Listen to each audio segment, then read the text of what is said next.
ओम शांति। आने वाली नई सतयुगी दुनिया कैसी होगी?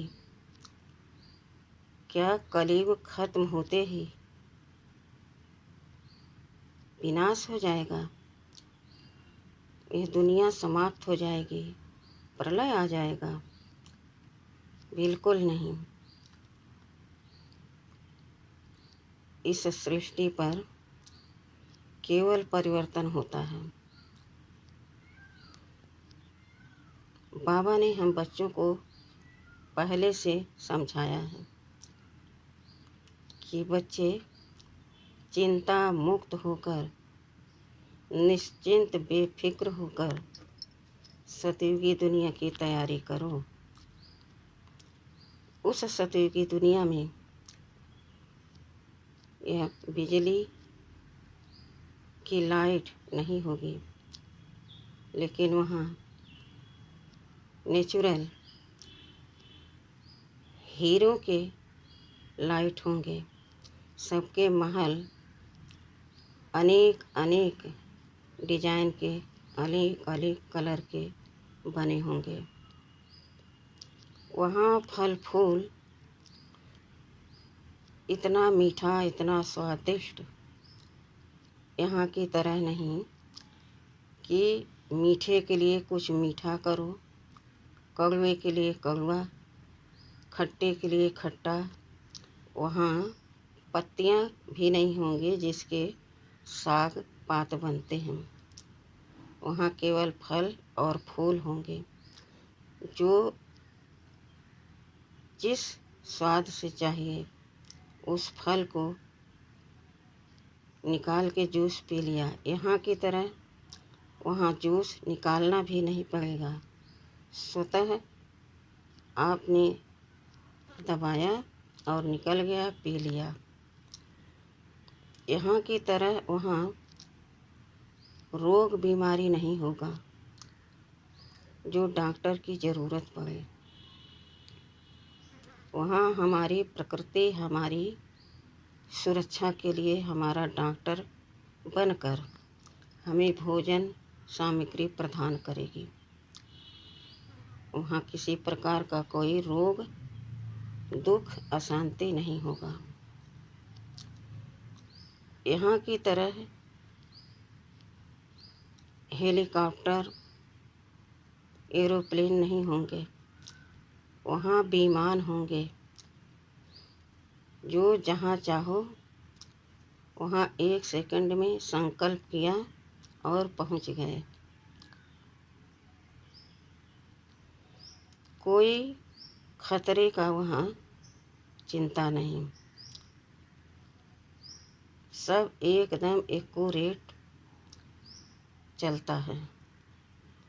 वहाँ जल इतना शुद्ध होगा कि जैसे यहाँ का गंगा जल स्नान करने के लिए ऊंचे पहाड़ियों से तरह तरह की औषधियों से टक्कर खाते हुए वह जल नीचे आता है, एकदम श्वेत और एकदम निर्मल ठंडा, जिसको पी करके तन मन स्वस्थ हो जाता है। यहाँ की तरह वहाँ पढ़ाई नहीं होगी जो बोझ लगे। वहाँ पढ़ाई बिल्कुल आर्ट बनाने में, खेल कूद में एकदम सरल भाषा में, हिंदी में होगा। वहाँ किसी प्रकार का कोई कमी नहीं होगी। सुबह का सवेरे का उठने का टाइम वहाँ भी यही रहेगा। वहाँ का ही नियम है जो आज इस संगम युग पर ब्राह्मण वत्सों भोर में ब्रह्म मुहूर्त में एवं अमृत बेला में उठते हैं। यहीं का नियम, यहीं का यादगार है। हमें किसी प्रकार का संशय नहीं करना चाहिए। वहाँ वस्त्र रेशमी होंगे, जो आपके मुट्ठी में आ जाएंगे। यहाँ की तरह वहाँ रोज़ निरमा साबुन से कपड़े नहीं धुले जाएंगे। वहाँ हमारे धोने वाले अलग होंगे, इस्त्री करने वाले अलग होंगे। वहाँ भोजन इतना स्वादिष्ट होगा और इतनी मेहनत भी वहाँ नहीं होगी। नेचुरल सामग्री, नेचुरल भोजन। जो संकल्प किया वह हाजिर हो गया। यहाँ की तरह वहाँ 5 संतानें नहीं होंगी। वहाँ एक संतान, बेटा एक बेटी 2 होंगे, और वो भी 25 वर्ष के बाद। हर बच्चे के अंतर में 5 साल का गैप होगा। वहाँ कोई पुत्री और पुत्र में भेदभाव नहीं होगा। भारत के सिवा जितने देश, जितने राज्य हैं, पूरा विश्व, यह सब पिकनिक के लिए, मनोरंजन के लिए होगा। जब चाहो तब, जहाँ चाहो वहाँ विमान से चले जाओ और पिकनिक मना करके फिर आ जाओ। यहाँ रात में बिजली जलती है तब उजाला होता है, लेकिन वहाँ सबके महल हीरे जड़ित होंगे, जो चमचम चमचम तरह तरह के लाइट हमें देखने को मिलेगी। यहाँ की तरह नहीं कि बत्ती चली गई और अंधेरा हो गया। यहाँ की तरह वहाँ हर चीज़ कीमत के अनुसार नहीं खरीदा जाएगा। निमित्त मात्र लेन देन असरफियों का होगा, हीरो का होगा। वहाँ यह पैसा नहीं चलेगा।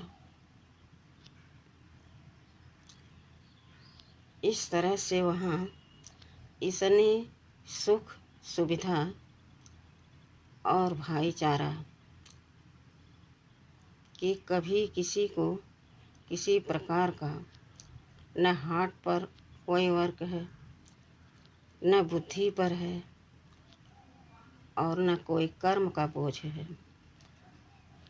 एकदम स्वतंत्र, उड़ता पंछी, बेफिक्र बादशाह। वहाँ का जीवन एकदम नेचुरल होगा। जो प्रकृति आज हमको अनेक प्रकार से दुख दे रही है, हमारा साथ नहीं दे रही, वही प्रकृति वहाँ नेचुरल हमारा साथ देगी। किसी प्रकार का हमको रोग शोक नहीं होगा।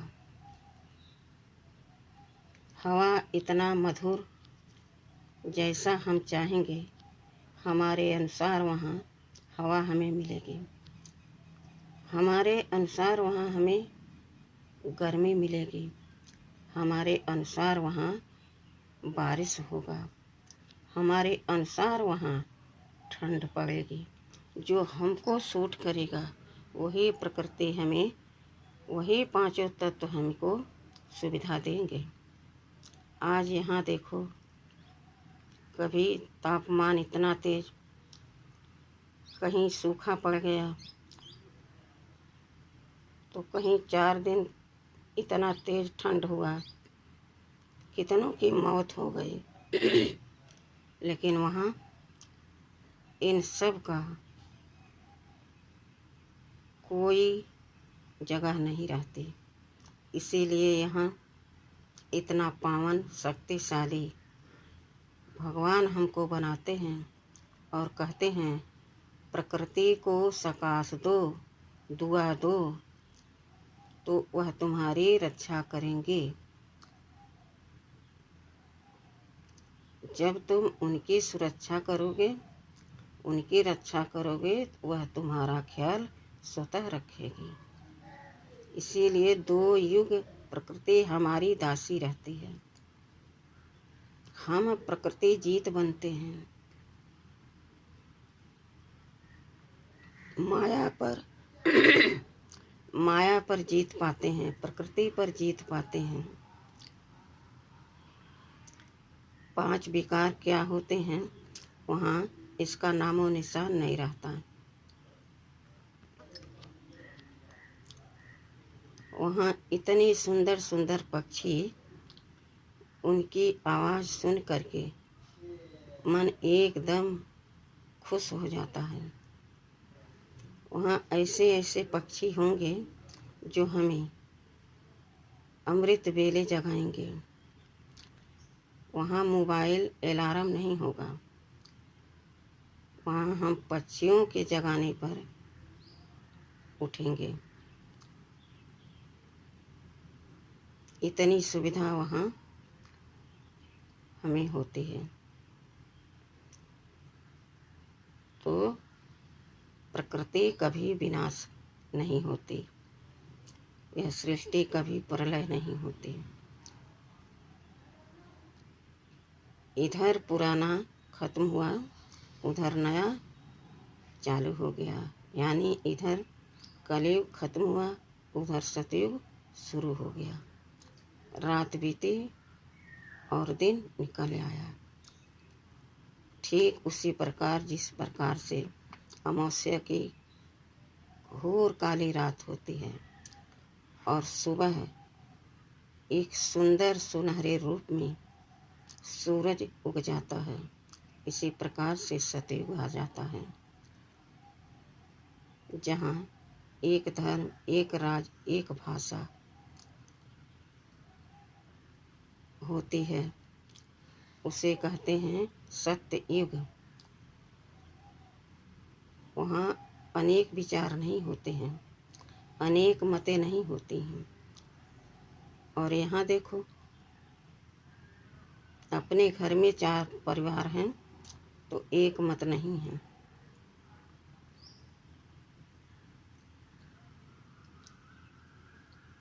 तो यह निश्चय हो गया होगा कि यहाँ प्रलय नहीं होती, विनाश नहीं होता, केवल परिवर्तन होता है।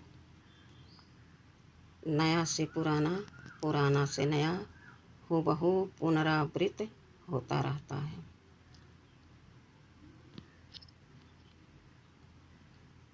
भगवान हमारे साथ है तो हमको निश्चय होना चाहिए कि क्या भगवान हमारी भला नहीं चाहते। जो प्रलय कर देंगे तो हम आत्माओं का ठिकाना तो कहीं बनाएंगे ना। एक माता पिता अपने बच्चों को क्या ऐसे छोड़ देंगे, उनके लिए कुछ तो व्यवस्था करेंगे ना। तो भगवान भी पहले हमारी व्यवस्था करते हैं, पहले आकर के नव निर्माण का कार्य शुरू करते हैं।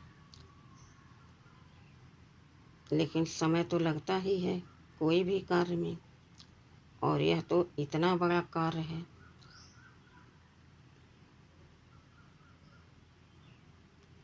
इसमें संशय नहीं आना चाहिए। भगवान पर विश्वास रखो, उनके साथ चलो, फिर हमें फिक्र करने की क्या आवश्यकता है।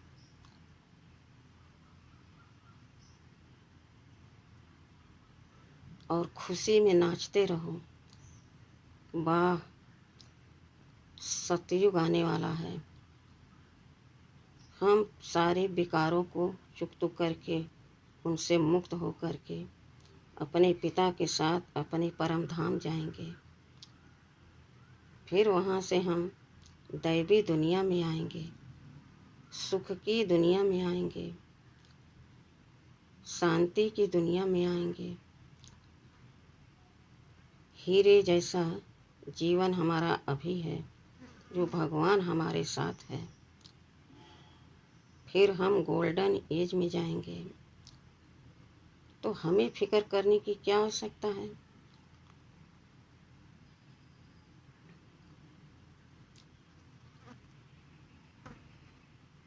भगवान मेरा सब कुछ है।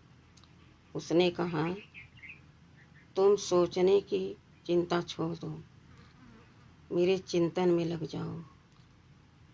लेकिन हम बार बार चिंतन चलाते हैं, कब क्या होगा, कैसे होगा, होगा नहीं होगा। यह संशय बुद्धि विनशन्ति और निश्चय बुद्धि विजयन्ति। तो सजग विजय की तरफ अपनी बुद्धि को एकाग्र करो, अपने मन को एकाग्र करो। सफलता तुम्हारे कदम चूमेंगे। बार बार यह संकल्प मत करो कि सृष्टि कैसे चलेगी, कलयुग बीतेगा, सतयुग कैसे आएगा। घोर कलयुग है और कलयुग के बाद सतयुग कैसे आ जाएगा। हमें इस पर विचार करने के बाबा ने होमवर्क नहीं दिया, बल्कि बाबा ने कहा चलते फिरते उठते बैठते सोते जागते मुझे याद करो और अपने कर्मों पर, अपने बोल पर अटेंशन दो। टेंशन से छोड़, फिक्र से फारूक हो जाओ। जब यहाँ हल्के रहोगे, खुश रहोगे, तो दैवी दुनिया में भी वही संस्कार तुम्हारे इमर्ज होंगे। तभी तो वहाँ खुश रहोगे, शांत रहोगे, सबसे प्यार से मिलजुल करके रह पाओगे।